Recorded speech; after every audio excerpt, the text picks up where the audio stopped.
first time since 2016. I erroneously, on the air last football game, Adam, said it was the first time since 2011. I had failed to remember the 2016 game. In 2011, not that it matters, Bryn Renner, who will be the analyst, was 22 of 23 in that game. That's a pretty good day. Mitch Trubisky was 24 of 27 for 432 yards and 3 touchdowns last time these two teams played. So, Carolina had 635 yards. Larry Fedora was the head coach for sure, as the Heels were moving up and down the field. If Carolina has 635 yards this week, they're going to win the game. So what do we know about James Madison? They just recently moved to the FBS level a couple years ago. 2022 was the first year that they moved fully to the FBS. They're in the Sun Belt. They have been very successful since moving to the FBS. I mean, one of the smoother transitions. Now, they've also done so in the transfer portal era, so they have that advantage compared to in the past. But including a 2-0 start to this year, they're 21-5 since moving to the FBS level, so very good. Their 2 wins this year have not necessarily been barn burners. They beat Charlotte 30-7 in a game that was 16-7 after 3 quarters, and then they scored a couple of late touchdowns. And then they beat Gardner-Webb 13-6 last week. Or 2 weeks ago, excuse me, because they're actually coming off a bye. It looked like a 13-6 game. It was just kind of a slog fest, and Gardner-Webb actually had a chance late. They went on like almost a 9-minute drive and had first and goal at the 6 with a couple minutes left and proceeded to go sack, the first sack being when the center stepped on the quarterback's foot and he just fell down. Sack, incompletion, didn't score. James Madison got like 1 first down and ran out the clock. So, JMU has been very good defensively, at least in keeping teams off the scoreboard. They've only given up 13 total points in 2 games. Teams have been able to move the ball some. They're averaging about 300 yards per game. But JMU's done a really good job in the red zone. There's only been 1 score by a James Madison opponent in only 3 possessions. So they're not letting teams get into the red zone, and then they're not letting them score when they get into the red zone. So they've done a really good job in that regard. I do think this will be a challenge for a Carolina offense that is still figuring itself out. James Madison has 4 interceptions already this year, so they've been active in the secondary. So I think this is a solid defense that Carolina is going to see, the best defense it's seen since the Minnesota game. So Carolina will have to be prepared to have a better offensive game than it's had the last couple of weeks. Offensively, it has been more of a struggle for James Madison. Their Sun Belt Player of the Year transferred out after last year. He's a starter at Texas State now. And they just had a bunch of transfers because their head coach left. Kurt Signetti left. He took 10 players with him to Indiana, where they've had a really strong start to the year, including who they just beat, UCLA, this past weekend. That included JMU's best receiver. That included their tight end who had 6 or 7 touchdowns a year ago. He just took all of them with him to Indiana. Quarterback left. So they have a lot of new pieces, particularly on the offensive side. Bob Chesney is their head coach. He is pretty young. He's just 46 years old. He has been a head coach like at every level, like D3, D2, then at Holy Cross, FCS, and now at James Madison. He's been really successful now at lower levels, but his career winning percentage is above 71%. So he has won a lot at his multiple stops. Adam, I think so they've got Ayo Adeyi, who's a running back, big, powerful running back. He's from North Texas. He had run for more than 2,300 yards at North Texas. He was a little banged up in the Gardner-Webb game, didn't play much in that game. Honestly, I think their best offensive player has been George Pettaway, the Carolina transfer. He is, and he came in very highly recruited to Carolina. He's just a little bit smaller, well, significantly smaller than Omarion Hampton, and we know that Carolina has a crowded running back room, and Pettaway wanted more touches, and so he went to James Madison, and he's getting those, and he's playing well. He caught a touchdown, always been really good out of the backfield catching. Caught a touchdown in the game against Charlotte, ran the ball well in the game against Gardner-Webb. He's been really good. Their quarterback is Alonzo Barnett III, and I think a little bit of a surprise that he is the starter. They brought in Dylan Morris from Washington, who had started a couple years ago and was the quarterback for Washington. He had been Penix's backup, including last time. He played a fair amount as the backup last year behind Michael Penix. We know Washington had a terrific season a year ago.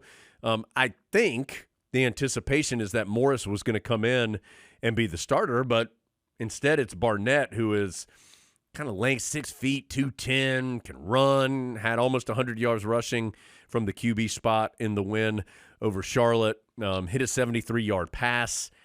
He's been inconsistent, but when he throws it well, he throws it really well. It's like he isn't quite there where it's happening all the time yet, a young player, but he can make some impressive plays. So, Adam, it's two teams that have been better, at least statistically, defensively here early in the year.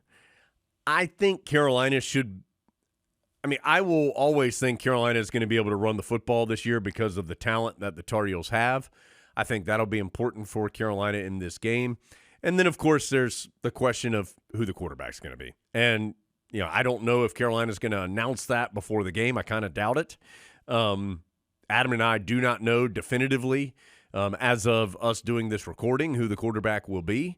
But how Carolina's offense looks and feels, depending on which quarterback is out there, is going to be a major storyline, of course, for the Tar Heels in this game, not just to try and win this game, but considering you get into ACC play starting next week.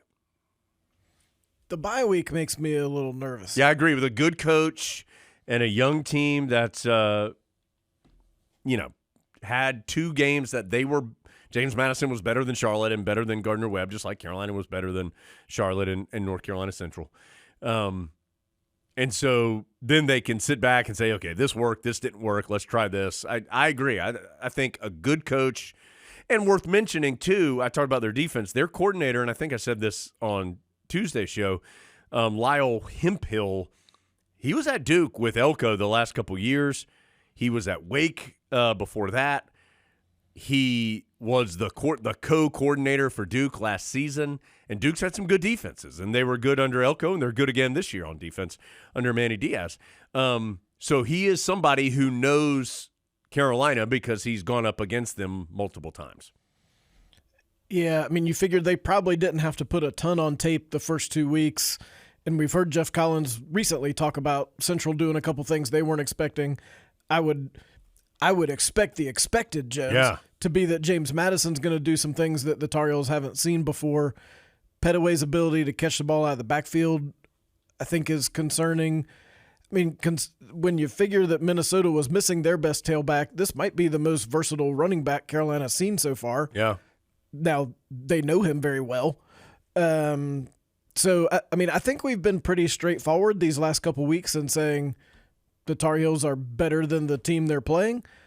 I still think probably Carolina is more talented than James Madison, but I also think they are going to have to play better than they did the last couple weeks in all facets of the game, or else James Madison will make this uncomfortable at halftime, and then that you have to be worried in the second half, and that is not the position you want to be in at home, of course. And they must be bringing a lot of fans. It's sold out.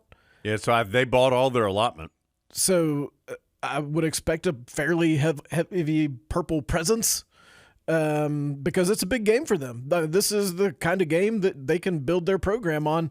I mean, they have been extremely successful. It's not like they would be surprised to come in and get a lead on Carolina. All right, and be competitive, sure. Yeah, I mean, that is probably what they expect, which I think is a little different than the last couple of weeks. Yeah, I mean, they won at Virginia last year. Now, again, they have had a lot of turnover, but they won at Virginia last year. They've won at Appalachian State in the last year or two. They've beaten Coastal, I think, back-to-back years, including a win on the road against them. I mean, they are an ACC team. I mean, Virginia is, obviously, but they aren't – we're not saying those are ACC-level teams week in and week out, but those are still good teams and quality wins that James Madison's been able to pick up here in recent years. So I agree 100%. I think you said it just right. Carolina is more talented than James Madison. If you said, which roster do you want, you take the Tar Heels roster. But I also think Carolina – I think James Madison is in a different place than Charlotte and Central are. They're not quite as good as Minnesota. And Minnesota, by the way, has played really well. They haven't allowed a point. Is that right, Adam? They've shut out after Carolina, they shut out the next two opponents? Yeah, and they haven't played the best teams in the world. One of them was Nevada. Nevada, yeah. And the other one was something like Rhode Island or something like that. I think it was Rhode Island, yeah. But Nevada did score 24 on the Pony Bros. Yeah, well, yeah, that's all the information you need. At Pony Bros, I believe. So you know what a cauldron that was. Yeah. But, yeah, they have not allowed a point since Carolina beat them in the opener. So the point is, Carolina's going to have to play. Like, this isn't a game where you can have the start that you had against Central and still not be really worried. If you have that start again, it's going to be – it's on. And, both these teams – Carolina has not scored on its opening possession yet this year, 0 for 3, which is pretty unusual if you look back. The last couple seasons, Carolina's been pretty good out of the gates. They've been better in the second half. They've scored on 2 of the 3 opening possessions of the second half. But neither of these teams has started games particularly quickly, at least offensively. I mean, it took a long time, really, in both games for James Madison to seemingly find its footing offensively. And hearing Bob Chesney, their coach, talk this week, he talked a lot about that. And Mac Brown had said similar things about Carolina, but specifically about James Madison. Coach Chesney was saying, this isn't a game that they feel like they can afford to try and feel things out. That they've got to come guns a-blazing at the beginning. So I would expect an aggressive plan of attack from them early on, whether that's, a flea flicker or, try to do something crazy to get some momentum going, an onside kick early on, something like that to just try and get some momentum going. It seems like they're committed to being aggressive. And I think on the other side, the challenge is for Mac Brown to persuade his team that could happen.